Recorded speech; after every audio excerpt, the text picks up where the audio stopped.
Let's sing a song full of hope, full of pain. Why don't you sing along, my friend? For it's our last refrain. Forever. Assalamualaikum warahmatullahi wabarakatuh. Hai anak-anakku, kelas 10 Akuntansi dan Keuangan Lembaga. Apa kabarnya kalian? Semoga kalian sehat-sehat selalu ya. Oke, alhamdulillahirrabbilalamin. Nah, pada pertemuan kita kali ini, kita akan melanjutkan materi kita pada mata pelajaran akuntansi dasar, yaitu bab 4 tentang persamaan dasar akuntansi. Ya. Nah, pada materi persamaan dasar akuntansi ini, kompetensi dasarnya yaitu untuk aspek pengetahuan, kompetensi dasarnya adalah menerapkan persamaan dasar akuntansi. Sedangkan untuk aspek keterampilannya atau 4.6 adalah membuat persamaan dasar akuntansi. Oke, nah sebelum kita mulai, lebih dahulu kita membaca doa agar kita diberikan pemahaman. Berdoa dimulai.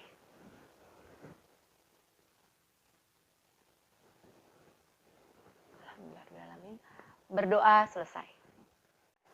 Seperti yang telah Ibu jelaskan pada materi sebelumnya, yaitu tentang konsep dasar akuntansi dan tentang siklus akuntansi, maka Ibu akan sedikit mereview tentang apa itu siklus akuntansi. Ya, ada yang masih ingat apa itu siklus akuntansi? Oke, siklus akuntansi adalah segala proses kegiatan akuntansi yang dimulai dari transaksi keuangan sampai dengan penyusunan laporan keuangan.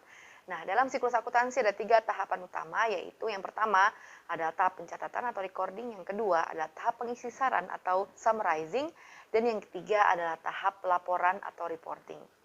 Nah, dari 3 tahapan dalam siklus akuntansi tersebut, maka kita bisa tarik kesimpulan bahwa dalam proses pencatatan akuntansi, kita melakukan pencatatan yang sesuai atau harus sesuai dengan asumsi dan prinsip dasar akuntansi. Ya, di mana setiap proses yang dilakukan dalam akuntansi haruslah seimbang atau balance. Nah, maka dalam akuntansi yang paling penting yang kalian harus tahu adalah adanya persamaan dasar akuntansi atau accounting equation, ya, di mana rumusnya adalah harta sama dengan utang ditambah modal. Nah, untuk mempermudah kalian mengingat bahwa persamaan dasar akuntansi adalah harta sama dengan utang tambah modal, maka Ibu akan memberikan kalian sedikit ilustrasi yang akan membuat kalian lebih bisa memahami dari mana rumus ini berasal. Oke. Ya, dalam akuntansi itu intinya adalah hasil pertanggungjawaban. Artinya kamu punya apa dan dapat dari mana. Nah, sebagai ilustrasi untuk mempermudah kalian, maka Ibu akan memberikan contoh misalnya perusahaan A atau PTA. Nah, PTA ini punya apa dan kemudian uangnya dari mana atau dapat dari mana.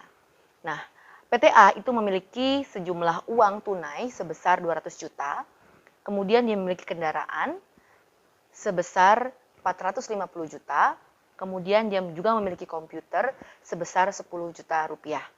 Nah, kita lihat ini sisi kirinya, kemudian kita lihat dari sisi kanan, dari mana sisi kiri ini berasal. Uang tunainya 200 juta adalah berasal dari pemilik perusahaan, ya, 200 juta.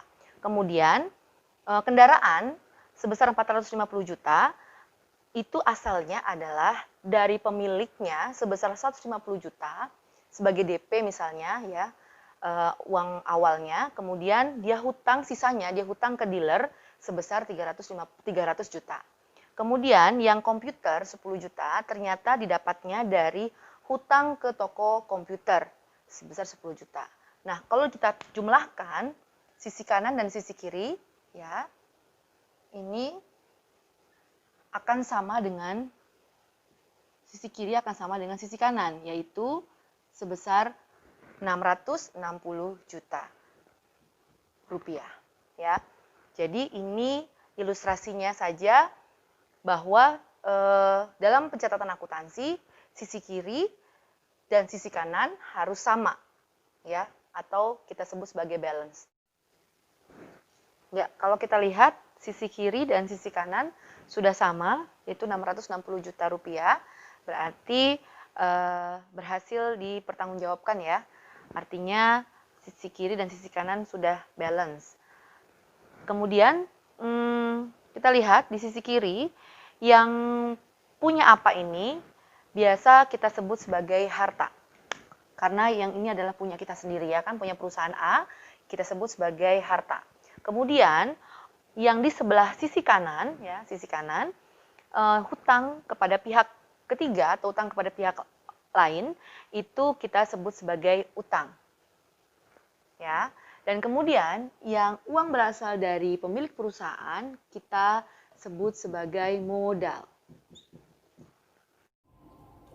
Nah, kalau di total maka sisi kiri dan sisi kanan akan sama atau balance, yaitu sebesar 660 juta rupiah. Nah, berikut Ibu berikan persamaan dasar akuntansinya ya. Kita lihat bahwa di sisi kiri yang punya apa itu tadi adalah kita kategorikan sebagai harta ya. Terdiri dari apa saja, yaitu terdiri dari kas atau uang tunai sebesar 200 juta, kemudian kendaraan sebesar 450 juta, dan komputer sebesar 10 juta. Ya, jadi di total sebesar berapa? 660 juta rupiah. Kemudian yang hutang kepada pihak lain atau pihak ketiga, yaitu kepada dealer dan kepada toko komputer, ada kita kategorikan sebagai hutang, ya kan? Nah, itu adalah ke dealer sebesar 300 juta, kemudian ke toko komputer sebesar 10 juta. Jadi total hutang PTA adalah 310 juta rupiah. Kemudian modal, ya modal kita posisikan di bawah setelah hutang. Modal pemilik ini terdiri dari 200 juta yang di awal tadi, ya yang berupa uang tunai tadi, 200 juta ditambah lagi dengan 150 juta rupiah. Jadi sebesar totalnya adalah 350 juta rupiah.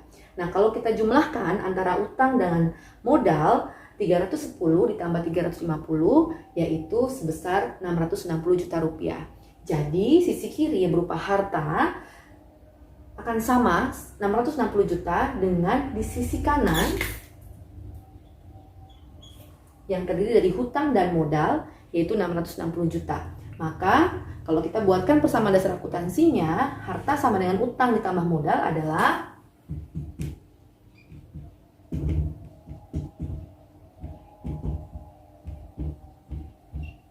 hartanya 660 juta ya. Utangnya 310 juta ditambah modalnya 350 juta.